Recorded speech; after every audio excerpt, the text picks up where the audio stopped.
दोस्तों जरा अपनी आंखें बंद कीजिए और कल्पना कीजिए कि आप एक शांत समुद्र के किनारे खड़े हैं। हल्की हल्की हवा चल रही है, लहरें किनारे से टकरा रही हैं, सब कुछ बिल्कुल सामान्य लगता है।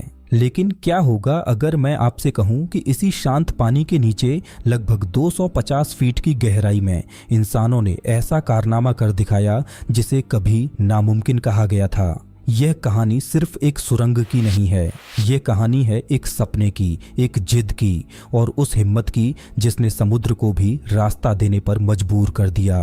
करीब 13,000 साल पहले जब धरती पर आखिरी हिमयुग खत्म हो रहा था, तब एक ऐसा बदलाव हुआ जिसने इतिहास की दिशा ही बदल दी। बर्फ पिघली, समुद्र का स्तर बढ़ा और जो जमीन कभी एक दूसरे से जुड़ी हुई थी वह हमेशा के लिए अलग हो गई। इंग्लैंड यूरोप की मुख्य भूमि से कट गया, बीच में आ गया एक विशाल समुद्री रास्ता जिसे आज हम इंग्लिश चैनल के नाम से जानते हैं। दोस्तों उस समय शायद किसी ने नहीं सोचा होगा कि हजारों साल बाद इंसान इसी समुद्र के नीचे से रास्ता बनाएगा। समय बीतता गया, राजा बदले, सरकारें बदली, युद्ध हुए। इंग्लैंड और फ्रांस कभी कट्टर दुश्मन रहे। तलवारों की टकराहट से लेकर गोलियों की गूंज तक दोनों देशों के बीच लंबा संघर्ष रहा। लेकिन जैसे जैसे दुनिया आगे बढ़ी, दुश्मनी की जगह व्यापार ने ले ली। अब दोनों देश एक दूसरे के साथ आगे बढ़ना चाहते थे। सामान, संसाधन और लोग सबका आदान प्रदान बढ़ रहा था, लेकिन बीच में खड़ा था वही समुद्र। आप सोच सकते हैं, दूरी सिर्फ 33 किलोमीटर। सुनने में बहुत कम लगती है, लेकिन दोस्तों कभी कभी छोटी दूरी भी इतिहास की सबसे बड़ी दीवार बन जाती है। दूसरे विश्व युद्ध के दौरान भी समुद्र के नीचे सुरंग बनाने का विचार सामने आया था, लेकिन उस समय तकनीक साथ नहीं दे पाई। हालात इतने खराब थे कि यह सपना कागजों से बाहर ही नहीं निकल पाया। फिर आया साल 1986। कई महीनों की बातचीत, राजनीतिक तनाव और गहरी बहसों के बाद आखिरकार इंग्लैंड और फ्रांस ने एक ऐतिहासिक फैसला लिया। समुद्र के नीचे सुरंग बनाई जाएगी, एक ऐसी सुरंग जो हजारों साल की दूरी को खत्म कर देगी। दोस्तों यह फैसला सुनने में जितना रोमांचक था उतना ही खतरनाक भी था। समुद्र के नीचे लगभग 38 किलोमीटर लंबी सुरंग बनानी थी। ऊपर लाखों टन पानी का दबाव, अंधेरा, ठंड और हर पल रिसाव का खतरा। एक छोटी सी गलती और सब कुछ खत्म। इंजीनियर जानते थे यह सिर्फ एक कंस्ट्रक्शन प्रोजेक्ट नहीं है, यह एक जुआ है जिसमें दांव पर पैसा ही नहीं इंसानों की जान भी लगी है। इस प्रोजेक्ट का नाम रखा गया चैनल टनल, लेकिन नाम से ज्यादा बड़ी थी इसकी चुनौती, क्योंकि इससे पहले दुनिया में कभी इतने बड़े पैमाने पर समुद्र के नीचे सुरंग नहीं बनाई गई थी। कोई तैयार उदाहरण नहीं था, कोई गारंटी नहीं थी कि यह सफल होगा। एक अकेली कंपनी इतनी बड़ी जिम्मेदारी उठाने को तैयार नहीं थी। आखिरकार फैसला हुआ कि कई बड़ी इंजीनियरिंग कंपनियां मिलकर इस प्रोजेक्ट को पूरा करेंगी। कुल 10 कंपनियां एक साथ आईं। अब बारी थी डिजाइन की। तय हुआ कि सुरंग सिर्फ एक नहीं होगी, कुल 3 सुरंगें बनाई जाएंगी। 2 मुख्य सुरंगें जिनमें ट्रेनें चलेंगी और बीच में एक छोटी सर्विस टनल जो इमरजेंसी में लोगों की जान बचाने का काम करेगी। पूरी लंबाई लगभग 56 किलोमीटर, जिसमें से 38 किलोमीटर हिस्सा समुद्र के नीचे। दोस्तों जरा सोचिए, समुद्र के नीचे 38 किलोमीटर, जहां सूरज की रोशनी नहीं पहुंचती, जहां हर सेकंड पानी का भारी दबाव महसूस होता है। अब सबसे बड़ा सवाल था, खुदाई कैसे होगी? साधारण मशीनें यहाँ काम नहीं कर सकती थीं। समुद्र के नीचे की चट्टानें अलग थीं, मिट्टी अलग थी और सबसे बड़ा दुश्मन था पानी। अगर खुदाई के दौरान कहीं से भी पानी का रिसाव शुरू हो जाता तो समुद्र का दबाव कुछ ही सेकंड में पूरी सुरंग को भर सकता था। अंदर मौजूद हर इंसान, हर मशीन हमेशा के लिए उसी अंधेरे में दफन हो जाती। यहीं से शुरू हुई असली तैयारी। इंजीनियरों ने फैसला किया कि एक ऐसी मशीन बनाई जाएगी जो पहले कभी नहीं बनी, टनल बोरिंग मशीन। लेकिन दोस्तों यह कोई आम मशीन नहीं थी, ये अपने आप में एक चलता फिरता कारखाना थी। लगभग 800 फीट लंबी, करीब 1500 टन वजन। आगे लगे थे बेहद मजबूत ब्लेड जो पत्थर को मक्खन की तरह काट सकते थे।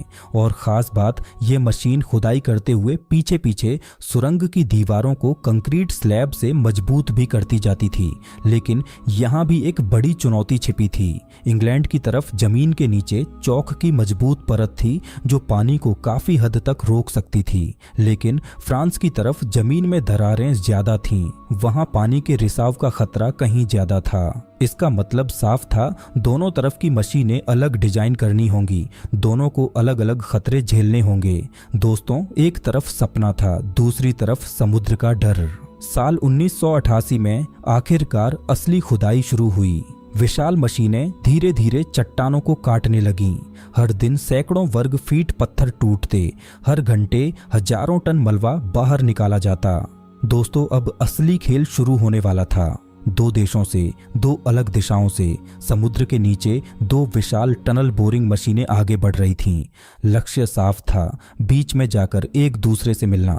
लेकिन यह कोई सीधी सड़क नहीं थी, यह समुद्र के नीचे अंधेरे में चट्टानों के बीच एक अदृश्य रास्ता था। जरा सोचिए, अगर दोनों मशीनें एक दूसरे से सिर्फ 1 डिग्री भी गलत दिशा में बढ़ती तो 38 किलोमीटर बाद वे कई मीटर दूर निकल जाती। और दोस्तों, समुद्र के नीचे एक बार रास्ता गलत हो गया तो उसे सुधारना लगभग नामुमकिन था। इसीलिए इस प्रोजेक्ट की सबसे बड़ी चुनौती थी परफेक्ट अलाइनमेंट। इंजीनियरों ने इसके लिए एक बेहद एडवांस सिस्टम तैयार किया, लेजर बीम गाइडेंस सिस्टम। एक लेजर इंग्लैंड वाली मशीन पर लगाया गया और दूसरा फ्रांस वाली मशीन पर। दोनों मशीनें हर सेकंड अपनी पोजीशन, एंगल और दिशा को मॉनिटर कर रही थीं। जैसे ही जरा सा भी बदलाव आता, कंप्यूटर तुरंत सिग्नल देता और हाइड्रोलिक जैक मशीन की दिशा को मिलीमीटर के स्तर पर एडजस्ट कर देते। दोस्तों, यह सिर्फ खुदाई नहीं थी, यह गणित, टेक्नोलॉजी और धैर्य की लड़ाई थी। दिन बीतते गए, हफ्ते महीनों में बदल गए, मशीनें चट्टानों को काटती रहीं। हर दिन करीब 750 वर्ग फीट चट्टान काटी जा रही थी। हर घंटे हजारों टन मलबा बाहर निकाला जा रहा था। लेकिन जैसे जैसे सुरंग आगे बढ़ती, खतरा भी बढ़ता, क्योंकि समुद्र का दबाव हमेशा सिर पर था। अगर कहीं से भी पानी का रिसाव शुरू हो जाता तो कुछ ही सेकंड में सब कुछ खत्म हो सकता था। इसीलिए मशीन के पीछे पीछे कंक्रीट के गोल स्लैब लगाए जाते थे।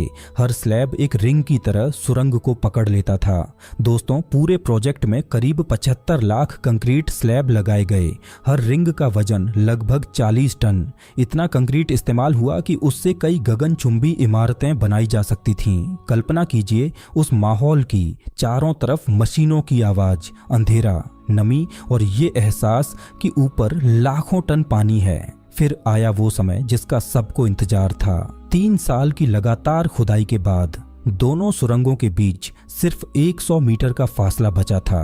सांसें तेज हो गई थीं। दबाव सिर्फ समुद्र का नहीं था, इंजीनियरों के दिमाग पर भी था। अगर इस आखिरी चरण में जरा सी भी गलती हो जाती तो सालों की मेहनत बेकार हो सकती थी। फिर धीरे धीरे दूरी घटती गई और आखिरकार वह पल आ गया जब दोनों सुरंगों के बीच सिर्फ कुछ इंच का फर्क रह गया। दोस्तों, यह सिर्फ एक तकनीकी उपलब्धि नहीं थी, यह इंसान की सटीकता की जीत थी। दोनों सुरंगें लगभग परफेक्ट तरीके से मिलीं। फर्क सिर्फ कुछ इंच का था जो तय सीमा के अंदर था। लेकिन कहानी यहाँ खत्म नहीं होती, क्योंकि अब सामने खड़ी थी एक नई समस्या और शायद सबसे अजीब फैसला भी। टनल बोरिंग मशीन का डायमीटर लगभग 50 फीट था, लेकिन पीछे लगाए गए कंक्रीट स्लैब के बाद सुरंग का अंदरूनी डायमीटर घटकर लगभग 46 फीट रह गया था। मतलब साफ था, मशीन अंदर तो आ गई थी, लेकिन अब वह बाहर नहीं निकल सकती थी। दोस्तों, सोचिए उस पल को। 1500 टन की विशाल मशीन जिसने समुद्र के नीचे रास्ता बनाया, अब खुद उसी रास्ते में फंस चुकी थी। इंजीनियरों के सामने सवाल था, क्या इसे तोड़कर बाहर निकाला जाए या फिर हमेशा के लिए यहीं छोड़ दिया जाए। मशीन को खोलना आसान नहीं था। समुद्र के नीचे सीमित जगह में इतने बड़े स्ट्रक्चर को तोड़ना बेहद महंगा और जोखिम भरा काम था। काफी गणना और चर्चा के बाद एक फैसला लिया गया। इंग्लैंड वाली मशीन को नीचे की ओर मोड़ दिया जाएगा और उसे जमीन के अंदर गहराई में ले जाकर वहीं दफन कर दिया जाएगा। दोस्तों, यह सुनने में अजीब लगता है। जिस मशीन ने यह असंभव काम किया, उसे ही समुद्र के नीचे हमेशा के लिए छोड़ दिया गया। आज भी वह मशीन वहीं दफन है, समुद्र के नीचे, अंधेरे में, शांत। और फ्रांस वाली मशीन को सावधानी से खोलकर बाहर निकाल लिया गया। 6 साल की मेहनत, अनगिनत चुनौतियां और आखिरकार 1994 में यह सुरंग आम जनता के लिए खोल दी गई। पूरे प्रोजेक्ट में 3 सुरंगें बनाई गईं, 2 मुख्य सुरंगें जिनमें हाई स्पीड ट्रेनें चलती हैं और बीच में एक छोटी सर्विस टनल जो इमरजेंसी के समय सुरक्षा का काम करती है। ट्रेनें लगभग 160 किलोमीटर प्रति घंटे की रफ्तार से इस सुरंग को पार करती हैं। सिर्फ 35 मिनट में लोग इंग्लैंड से फ्रांस पहुंच जाते हैं। जहां पहले समुद्र पार करने में घंटों लगते थे, आज वही सफर आधे घंटे में पूरा हो जाता है। दोस्तों, यही थी समुद्र के नीचे बनी उस सुरंग की कहानी। दोस्तों, अगर आपको यह कहानी पसंद आई हो तो वीडियो को लाइक जरूर करें, चैनल को सब्सक्राइब करें और कमेंट में बताएं अगला कौन सा रहस्यमयी प्रोजेक्ट जानना चाहते हैं।